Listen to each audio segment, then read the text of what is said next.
పైసలు మావి ప్రగతి మాది బీజేపీ వినూత్న ప్రచారం. పార్టీ ప్రజాప్రతినిధులు రాష్ట్ర స్థాయి నేతలకు కీలక బాధ్యతలు. ప్రభుత్వ వైఫల్యాలే ప్రచారాస్త్రాలు. ఎక్కువ స్థానాల్లో గెలిపే లక్ష్యంగా ముందుకు. కేంద్ర నిధులతోనే రాష్ట్ర ప్రభుత్వం నడుస్తోందని ప్రజలకు వివరించే ప్రయత్నం. ప్రచారంలో హిందుత్వ ఎజెండా కూడా.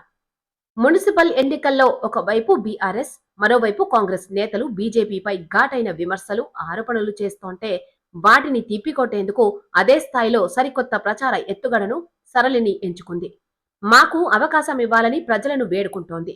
పైసలు మావి ప్రగతి మాది, ఓటు కూడా మాకే వేయాలని ఓటర్లను విజ్ఞప్తి చేస్తోంది. గ్రామాలకు, మున్సిపాలిటీలకు నిధులిచ్చేదే కేంద్ర ప్రభుత్వమని ప్రజలకు వివరించే ప్రయత్నం చేస్తోంది. తామిచ్చే నిధులతోనే రాష్ట్రాభివృద్ధి జరుగుతోందని పేర్కొంటోంది.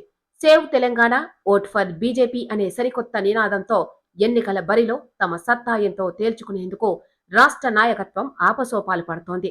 అంతేగాక హిందుత్వ ఎజెండాను ఎప్పటిలాగే ఇప్పుడు కూడా ఈ ఎన్నికల్లో వాడుకుంటోంది.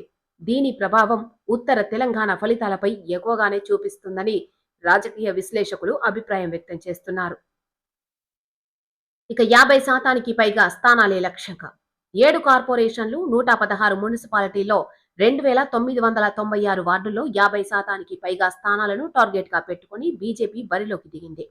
ఆ దిశగా ఎంపీలు, ఎమ్మెల్యేలు, ఎమ్మెల్సీలు, రాష్ట్ర నాయకులు, ఇన్ఛార్జీలకు బాధ్యతలను అప్పగించింది.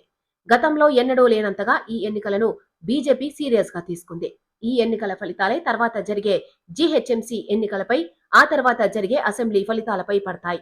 అందుకే వీలైనంత ఎక్కువ స్థానాలను గెలవాలని బీజేపీ రాష్ట్ర నాయకత్వం భావిస్తోంది. ఇందుకు ప్రధాన ప్రచార అస్త్రాలను పదును పెట్టింది. రాష్ట్ర ప్రభుత్వ వైఫల్యాలను ఎండగట్టే ప్రయత్నం చేస్తోంది. 6 గ్యారంటీలు, జాబ్ క్యాలెండర్ పై ఫోకస్. కాంగ్రెస్ పార్టీ అధికారంలోకి వచ్చేందుకు ఇచ్చిన 6 గ్యారంటీలు, 420 హామీలతో పాటు వీటిలో ఇప్పటి వరకు ఎన్ని గ్యారంటీలు, హామీలు అమలు చేసింది, ఇంకెప్పుడు చేస్తారో నిలదీసే ప్రయత్నం చేస్తోంది.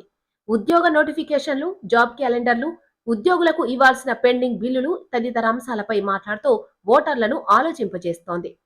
ఇంకోవైపు రాష్ట్ర ప్రభుత్వం నడిచేదే కేంద్ర ప్రభుత్వ నిధులపైన అని ప్రజలకు వివరించే ప్రయత్నం చేస్తోంది. రాష్ట్రానికి ఇప్పటి వరకు ఎన్ని నిధులు ఇచ్చిందో ప్రజలకు అర్థమయ్యేలా ఆ పార్టీ నేతలు వివరిస్తున్నారు. దీనికోసం తమ పార్టీ కేంద్ర మంత్రులు, జాతీయ నాయకులు, సీఎంలను రాష్ట్రానికి తీసుకొచ్చి వారితో చెప్పిస్తున్నారు. తాజాగా కేంద్ర బడ్జెట్లో కేటాయించిన ప్రాజెక్టులు, నిధులు, గ్రామ పంచాయతీలకు విడుదల చేసిన నిధులు, జాతీయ రహదారులు, రైల్వే స్టేషన్ల ఆధునీకరణ, స్పీడ్ రైళ్లు, స్మార్ట్ సిటీస్, అమృత్ తదితర పథకాల కింద ఇచ్చే నిధులను ప్రజలకు వివరించే ప్రయత్నం చేస్తోంది. కాళేశ్వరం ఫోన్ ట్యాపింగ్ పై విమర్శలు. రాజకీయ ఆరోపణలను కూడా బీజేపీ నాయకులు ఎక్కుపెడుతున్నారు. కాళేశ్వరం ప్రాజెక్టు, ఫోన్ ట్యాపింగ్ కేసులను విమర్శలు గుప్పిస్తున్నారు.